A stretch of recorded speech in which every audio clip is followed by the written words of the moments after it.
Saudara-saudari yang dikasihi oleh Tuhan Yesus Kristus, selamat bertemu kembali dalam program Arus Hayat Voice. Tema kali ini adalah pengalaman peluapan Roh Kudus secara lahiriah. Pembacaan Alkitab diambil dari kitab 1 Korintus 12 ayat 13. Sebab dalam satu roh kita semua, baik orang Yahudi maupun orang Yunani, baik budak maupun orang merdeka, telah dibaptis menjadi satu tubuh, dan kita semua diberi minum dari satu roh. Kisah Para Rasul 1 ayat 8. Tetapi kamu akan menerima kuasa kalau Roh Kudus turun ke atas kamu, dan kamu akan menjadi saksiku di Yerusalem dan di seluruh Yudea dan Samaria dan sampai ke ujung bumi. Kaum beriman memerlukan hayat di dalam dan kuasa di luar. Roh Kudus Allah dalam kedua aspeknya menggenapi kedua hal ini. Hasil akhir pekerjaan Roh Kudus hayat secara batiniah dalam kaum beriman adalah memenuhi kaum beriman secara batiniah, yaitu plero dalam aspek hayat, sehingga mereka dapat menempuh hidup rohani yang menang. Pekerjaan utama Roh Kudus kuasa secara lahiriah atas kaum beriman adalah meluapi mereka secara lahiriah, yaitu pletho dalam aspek pekerjaan, sehingga mereka dapat bekerja dengan kuasa bagi Allah. Alkitab dengan jelas menampakkan kepada kita bahwa peluapan oleh Roh Kudus secara lahiriah adalah baptisan Roh Kudus. Dalam Matius pasal 3 ayat 11, saat Yohanes Pembaptis membaptis orang-orang di dalam air, dia bernubuat bahwa Tuhan Yesus akan membaptis mereka dalam Roh Kudus, sehingga mereka menerima baptisan roh. Kemudian dalam Kisah Para Rasul 1 ayat 5, Tuhan Yesus bernubuat, tetapi tidak lama lagi kamu akan dibaptis dengan Roh Kudus. Ini adalah nubuat Tuhan kepada murid-murid setelah kebangkitannya dan sebelum kenaikannya, berdasarkan nubuat Yohanes Pembaptis. Nubuat Yohanes Pembaptis dan Tuhan Yesus mengenai baptisan Roh Kudus ini tergenapi pada hari Pentakosta. Menurut Alkitab, penggenapan ini terbagi dalam dua bagian dan dua tempat. Keduanya merupakan penggenapan yang lengkap. Tergenapi dalam dua bagian, sebab gereja terdiri dari dua golongan, yaitu orang Yahudi dan orang bukan Yahudi. Yang pertama dalam Kisah Rasul pasal 2, tergenapi di antara kelompok pertama orang-orang Yahudi di lantai atas sebuah rumah di Yerusalem pada hari Pentakosta.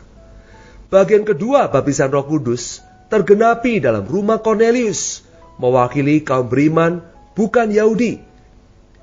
Sesuai dengan prinsip mewakili, sama seperti Tuhan membaptis semua orang beriman Yahudi dari zaman ke zaman dalam Roh Kudus, sekali untuk selamanya pada hari Pentakosta. Demikian juga Tuhan Yesus membaptis semua orang beriman bukan Yahudi dari zaman ke dalam Roh Kudus, sekali untuk selamanya dalam rumah Cornelius. Dalam pandangan Allah, kedua bagian baptisan Roh Kudus ini bersama-sama membentuk suatu baptisan roh yang lengkap. Dalam baptisan roh yang lengkap ini, Kristus sebagai sang kepala telah membaptis kita semua yang percaya kepadanya, baik orang Yahudi maupun orang bukan Yahudi, diwakili oleh orang Yunani, ke dalam satu roh, ke dalam satu tubuh. 1 Korintus 12 ayat 13 berkata, sebab dalam satu roh kita semua, baik orang Yahudi maupun orang Yunani, baik budak maupun orang merdeka, telah dibaptis menjadi satu tubuh, dan kita semua diberi minum dari satu roh. Haleluya! Baptisan Roh Kudus hari ini adalah fakta yang telah tergenapi atas gereja. Jika hari ini seorang Yahudi atau orang bukan Yahudi percaya kepada Tuhan Yesus, maka dia berbagian dalam gereja, dan dia juga berbagian dalam fakta yang telah tergenapi atas gereja. Dipenuhi Roh Kudus secara batiniah adalah untuk kehidupan rohani kita, agar hayat rohani kita menjadi matang, Sedangkan diluapi oleh Roh Kudus secara lahiriah adalah bagi pekerjaan rohani kita, agar kita memiliki kekuatan dan kuasa dari Tuhan. Sebelum Pentakosta, meskipun Petrus dan para rasul telah dipenuhi Roh Kudus secara batiniah, namun mereka tidak dapat bekerja bagi Tuhan, karena mereka harus menunggu kuasa Roh Kudus dicurahkan dari atas. Mereka belum dipenuhi Roh Kudus secara lahiriah sebagai kuasa untuk bekerja bagi Tuhan. Namun, setelah mereka diluapi oleh Roh Kudus secara lahiriah, pada hari Pentakosta, mereka menerima Roh Kudus turun ke atas mereka sebagai roh kuasa. Barulah mereka sanggup bekerja bagi Tuhan dengan efektif. Keluapan Roh Kudus secara lahiriah ini juga menegaskan bahwa Tuhan Yesus telah naik, Tuhan Yesus telah ditinggikan, dan telah ditetapkan menjadi Tuhan dan Kristus. Peluapan Roh Kudus secara lahiriah memberikan kita kuasa karena mendatangkan suasana Tuhan di sorga bagi kita. Memberikan kita perasaan surga sangat dekat dengan kita. Dan suasana surga itu telah menimpa tepat pada diri kita. Seolah-olah suasana Tuhan Yesus yang ditinggikan dan dimuliakan di atas tahta di surga terlihat di depan kita. Demikianlah kita dapat bersaksi bagi Tuhan dan bersandarkan kuat kuasa surga. Kita tidak mempedulikan situasi dunia dan segala kesulitan-kesulitannya. Hari ini, saudara-saudara, untuk mengalami diluapi oleh Roh Kudus secara lahiriah, kita perlu pertobatan yang tuntas dan penanggulangan atas semua dosa-dosa kita. Setelah kita menanggulangi dosa-dosa kita harus percaya bahwa baptisan Roh adalah fakta yang Tuhan telah genapi atas gereja.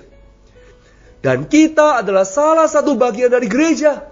Sehingga peluapan Roh Kudus secara lahiriah dari baptisan Roh ini sudah menjadi bagian kita. Setelah itu, untuk menerima peluapan Roh Kudus secara lahiriah, kita harus memberikan diri kita taat sepenuhnya dan mutlak kepada Allah. Akhirnya, Kisah Rasul pasal 1 ayat 14 memberitahukan pada kita, menerima peluapan Roh Kudus secara lahiriah perlu diri kita sendiri banyak berdoa secara pribadi. Perlu juga banyak berdoa dengan sehati bersama-sama dengan mereka yang menuntut diri Allah. Puji Tuhan, hari ini kita bisa mengalami diluapi oleh Roh Kudus secara lahiriah. Baik, sebelum kita akhiri dan berpisah-pisah di tempat ini, mari bersatu dalam doa yang dibawakan oleh Pak Gembala. Mari kita berdoa.